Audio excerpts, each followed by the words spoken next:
My name's Tor, and there isn't an easy way out. Do you wake up and not see the point of getting out of bed? Do you just smell the wankery emanating from the outside world? Do you open your phone, see your social media and go, ah, what fresh hell is this? Well, you're definitely not alone. The feeling of hopelessness is endemic in our society. Climate change, inflation, when the next great plague is.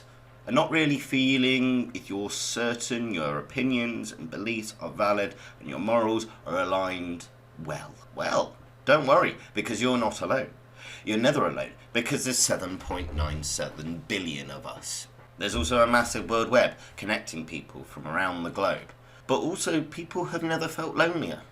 It used to be something that mostly affected the elderly, but now 61% of young adults have expressed that they struggle with feelings of loneliness. So connected, yet so divided. But the good news is, no matter what other weird stuff cracks your walnuts, you can find a community to join. Maybe in your little village in the heart of Kent, you can find yourself being laughed at by teenagers. Parents grab their kids and cross the road at the sight of you, and your dad changes the subject when his mates at the Duke's Head ask why they saw you with fox ears and a tail yiffing down the slide at the local playground. But you can go online because there's a whole community across the world. Yeah, I know I'm late to the whole Aunt Furry's goofy har har har party. But people seem to be taking it even further. Like this lady, who lives in some kind of cat coven. Be teaching you guys some ways that my friends and I meow to one another to communicate when words just seem a little too difficult. So, here we go. Okay, so first off we have the normal meow that we just use mostly to get each other's attention. Meow. Okay, then we have the dissatisfied meow. Then the angry meow, but we only use this one on rare occasions because overall we're a very happy kitten family. Watch the full video if you want to die a little bit inside. I bet you anything there's a litter tray involved. My landlord comes round to fix something and sees it and is like, hey, come on guys, I said no pets. Jesus, how big is your cat? But in all seriousness, you like what you like. I enjoy hanging out with my friends, going to the pub, going to the cinema, you know, regular things. She likes hanging out with her friends and doing cat things. I don't know, I'm trying not to think about it, but you do you. Like, whatever happens between consenting adults is no skin off my nose, and it shouldn't be to anyone else's. It's just, my feelings are, do people not have the foresight to think, maybe this is something I don't want on the internet permanently, you know? What if she decides, I no longer want to be a cat, I want to teach English at a secondary school and have a couple porn star martinis on the weekend? She'll have a whole class of teenagers, when they inevitably find that video, meowing at her. I'm just saying, like, why do people think that stuff like this is to be shared in the great wide web? Wouldn't your life be easier if this was a private affair, just between you and your feline pals? Anyway, communities. Are you a bloke who struggles to find a partner? Maybe you're starting to resent the fact that the women that you're going for just aren't into you. Self-reflection, working on yourself physically and mentally, and trying to get some confidence and self-esteem? Fuck that! Now you can find a community of other like-minded individuals who worship domestic terrorists and hate women. I'm talking about the whole incel manosphere thing. We all know what I'm talking about. I'm not going to go into incel culture because I think we're all aware of it. This is what I mean by hopelessness. What kind of dystopia are we turning into when domestic terrorists are not armed groups fighting for a cause, whether it be religion or to create a new state or to drive out invaders, but sad, angry young men who had spent hours and hours online consuming content from other sad, angry young men, each poisoning each other to such an extent that they feel compelled to get a gun or a knife or a car and commit horrible, horrible acts. The scary thing is, as well, is that this can happen anywhere. For example, Jake Davidson, who in 2021 shot and killed 5 people in Plymouth in the UK. Now, I grew up near Plymouth. I went to college in Plymouth. This wasn't something awful happening across the Atlantic Ocean in Las Vegas or somewhere else in the United States where you can just go, well, I think that they should just get rid of all their guns. No. This was happening right on my doorstep. I could have known someone involved in this attack. And luckily, I didn't. But these attacks are getting more and more frequent, and what does not help as well is these melts spewing shite into the world. Now, I'm not going to show you the videos, you don't need examples of it. None of us need to hear this fucking lemon party of a community and their opinions. Now, here's the thing. I am anti-censorship, I'm pro-free speech.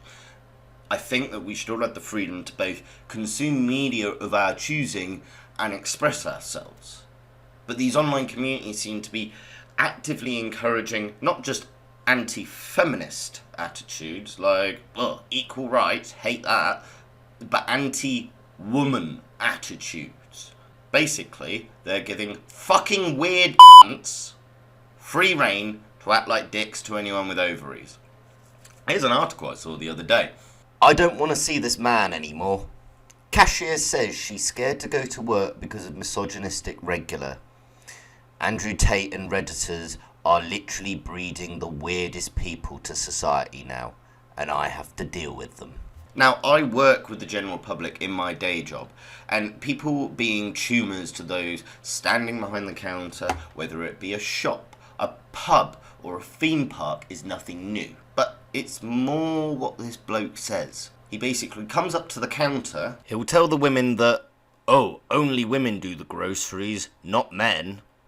He told me that at my age, I should be a mother already. And the other fucking day, just the fucking icing on the top, he tells me, take off your glasses. Now, if this was some 100-and-something-year-old, it would still be like, whoa, calm down, Gramps, it's not 1911 anymore. The man in question is 27 years old.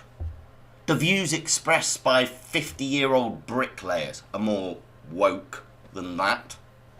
I don't know how true this whole thing is. You can't believe everything you read on the internet. However, let's say we just take this at face value. Is this really what attitudes these young men are regressing to? Doesn't fill you with much hope, does it? As much as I have been on a moan about the bad or weird parts of the internet, we're still living in a time when we enjoy such a massive free circulation of information. Maybe that's the problem. Up until fairly recently, a majority of people have to put so much more effort into obtaining information and media. Up until the advent of mass internet use, as in the past 10, 15, 20 years, people would have to have what television, films, books, music, newspapers, video games, and relatively local community-based things they could physically get their hands on. The internet has been almost a wild west of free information and free opinions. Unless you live in certain countries, of course. Still, there are VPNs and whatnot. Either way. But with 2 clicks of the mouse, you can have an incredible amount of information and opinions from across the political and cultural spectrum. When you think of it, it's insane how much access we have compared to even our parents' generation. And I think it's great.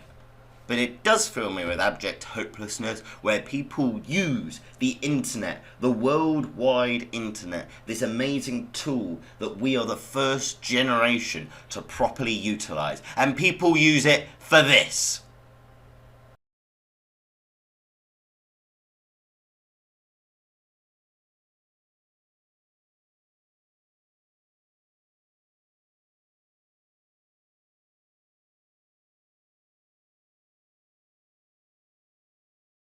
God was real, and he hated us. But it's not all doom and gloom. For us in the UK, we have a new Prime Minister. Another one. Yes, Liz Truss has taken over from the burbling, deconstructed mophead that was Boris Johnson. A new age of hope and growth for old Blighty has begun. Of Britain. It's been part of our country. I want our children to grow up knowing the taste of a British apple, of Cornish sardines, of Herefordshire pears, of Norfolk turkey, of Melton Mowbray pork pies, and of course, of black pudding.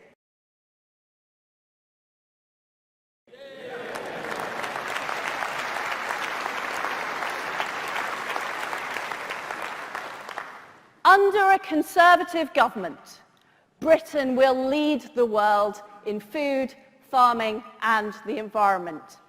In a fortnight, I'm going to Paris for the world's largest food trade fair, and I will be bigging up British products.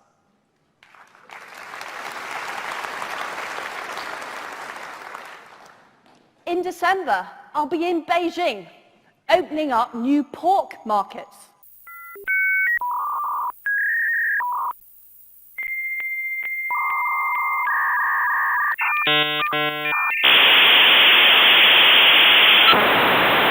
Nah, I give up. Honestly, trying to stay informed is the most soul-wrenching thing on the planet. You either just scroll through social media and it's, the world is burning! Energy bills will cost more than your house. Soon all puppies will go extinct. White supremacists now own all of the custard creams. That airheaded turd from Love Island? They were voted greatest person ever. You will never experience joy. MPs gather outside Parliament to throw racial slurs at people. I farted on your pillow when you went to the shop. It just makes you want to switch off. But it's hard. What am I meant to do? Read a book? Talk to people? Gross. I tell you what though, I think with the way things are in Rule Britannia, it makes you want to take the easy way out. Oh, a reference. We've had such a promenade of inept, reptilian dry femidons as our leaders in the world stage, then why not? Look at our prime ministers in the last 12 years. First, you had David Cameron, a wide-faced, sweaty imbecile who promised a breath of fresh air from the war criminal that was Tony Blair. He ruled for 6 incompetent years before being ousted from power by that skin goblin Theresa May, who had all the charm and dance moves of the geriatric seagull with IBS, who then used the burning of working class people in Grenfell Tower as a publicity stunt. Poorly. Finally, she resigned, but not after hoarding millions of pounds from the public for her equally repulsive husband and his scams during COVID. Then, to top it all off, we had the condom filled with rancid cottage cheese that was Boris Johnson. The culmination of the bully boy nasty party. The public schoolboy who got the position not because he deserved it, because he felt like he deserved it. Now, I want to keep an apolitical thing on this channel. I endorse no political party, and any views expressed are my views. I know I have just torn apart the Conservative Prime Ministers of the last 12 years, like they tore this country apart. But it's their ineptitude of the past 12 years. For example, Nicholas Soams, I think I'm pronouncing that, Soams?